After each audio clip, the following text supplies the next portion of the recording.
The neighborhood marketed itself as luxury compliance living, which was just a polished way of saying the HOA monitored everything. Trash bins had to be hidden by 7:03 a.m. Lawns couldn't exceed 3 inches. Porch lights had to emit a very specific shade of white. I'd moved there deliberately because quiet neighborhoods made long days easier, and my job required precision, patience, and an unhealthy familiarity with municipal regulations. I worked for the city's Development and Permitting Division, the department that reviewed, approved, flagged, or rejected every residential structural modification in the district. That detail would have been unremarkable if not for the HOA president.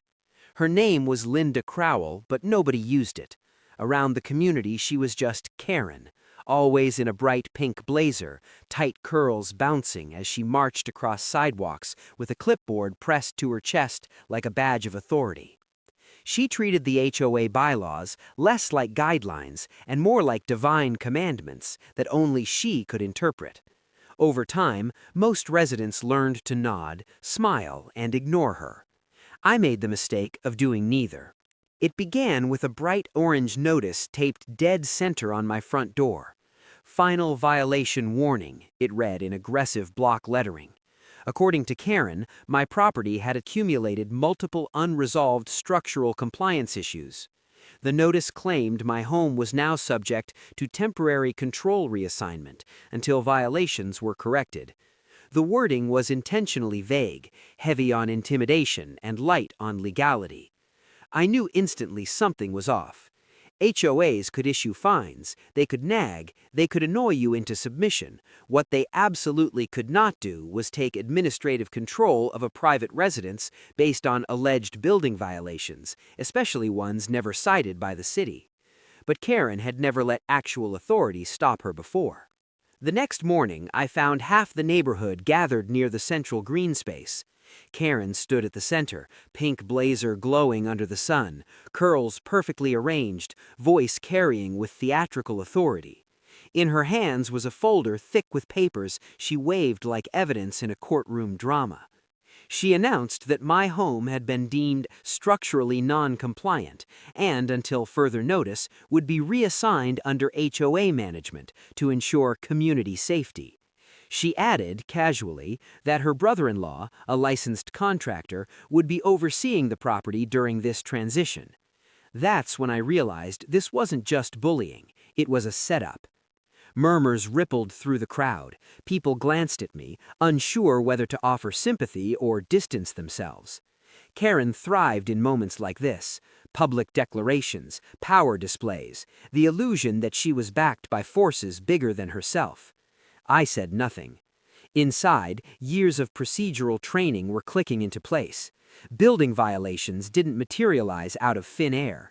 Every citation required inspections, documentation, approval chains, and digital records logged through the city's permitting system, a system I helped oversee. And yet, I'd never received a notice. No inspection request, no flagged permits, nothing. Karen had either grossly misunderstood her authority, or she was gambling that no one would challenge her paperwork. Later that afternoon, I logged into the city's internal system. My address showed a strange anomaly, a pending compliance hold flagged as urgent. The applicant hadn't come through the standard intake channels. It had been manually uploaded as a scanned document, low resolution, oddly cropped, and missing key authentication markers. The applicant listed Karen's brother-in-law. The reviewer's signature, a poorly forged approximation of a retired city inspector, and the upload source, a personal laptop registered to an HOA email domain. Karen hadn't just crossed a line, she had fabricated municipal documents and attempted to manipulate the city's compliance workflow, assuming it was an automated maze no one actually watched. She had no idea that the homeowner she targeted reviewed these exact systems for a living. The following evening, the HOA announced an emergency compliance meeting. Karen planned to finalize the temporary control transfer in front of the community. I knew exactly what she expected: silence, confusion, and submission. What she didn't expect was that every fraudulent click she made left a trail, and that trail led straight back to her. The HOA clubhouse had never been that full. Folding chairs spilled into the hallway, neighbors standing shoulder to shoulder, drawn by equal parts curiosity and unease. Emergency meetings were rare, and when they happened, they usually meant fines, fee increases, or another round of Karen's lectures about community standards. This time, the tension felt different. Something big was about to happen, and everyone sensed it. Karen arrived late, deliberately. She swept through the doors in her signature pink blazer, curly hair bouncing as she walked with theatrical confidence. Under one arm was a thick binder stuffed with documents, color-coded tabs sticking out like proof of authority. She smiled the way people do when they believe the outcome is already decided. She took her place at the front and wasted no time.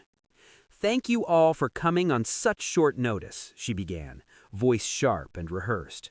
"As you know, certain homes in this community have failed to meet safety compliance standards. One in particular has ignored repeated warnings."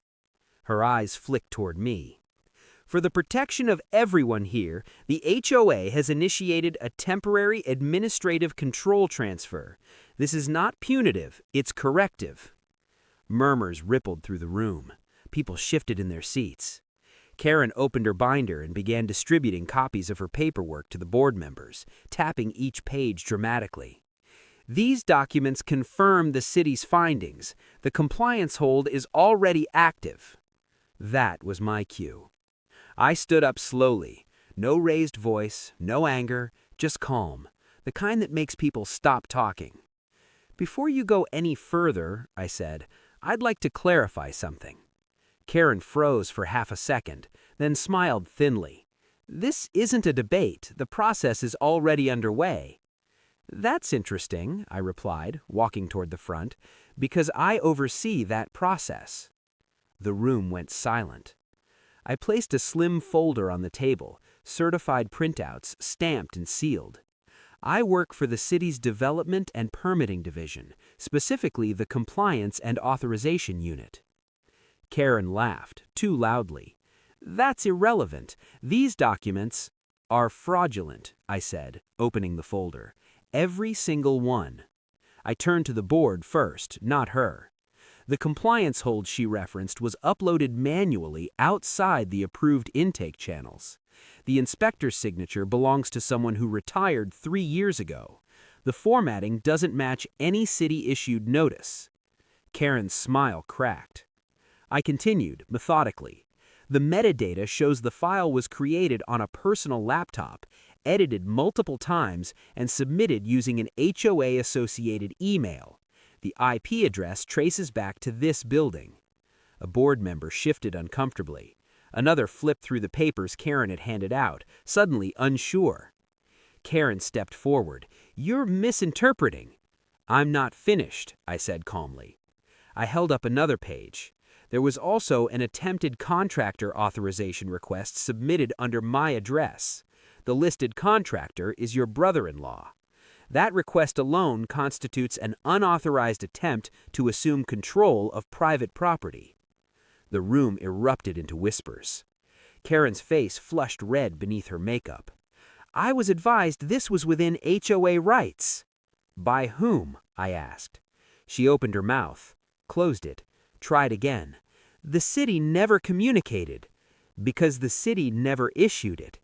If this had gone through, it would have triggered a criminal review automatically." That word landed hard. Criminal. Karen backed away from the table. "This is being blown out of proportion." One of the board members stood. "Karen, did you submit these documents yourself?" Silence. Then, barely audible, "I was just trying to protect the community." That was the moment everything collapsed. The board chair cleared his throat. "This meeting is adjourned. Effective immediately. Karen is suspended pending legal review." Karen's binder slipped from her hands. Papers scattered across the floor. Her authority reduced to loose pages no one wanted to touch. Her brother-in-law stood up from the back and quietly left without a word. Over the next few days, the consequences arrived swiftly. The city launched a formal investigation: forgery, impersonation, unauthorized submission of municipal documents. HOA overreach turned into something far more serious. Karen stopped attending meetings. When she did appear, she avoided eye contact, her pink blazer replaced by neutral colors, curls pulled back as if trying to disappear. The board voted her out unanimously. The neighborhood changed almost overnight. Notices disappeared. The tension lifted. Lawns stayed trimmed, not out of fear, but habit. As for me, my compliance record was cleared officially, my home reaffirmed without question. Life returned to normal. Karen believed power came from confidence and paperwork. She never realized the real authority was knowing how the system actually worked.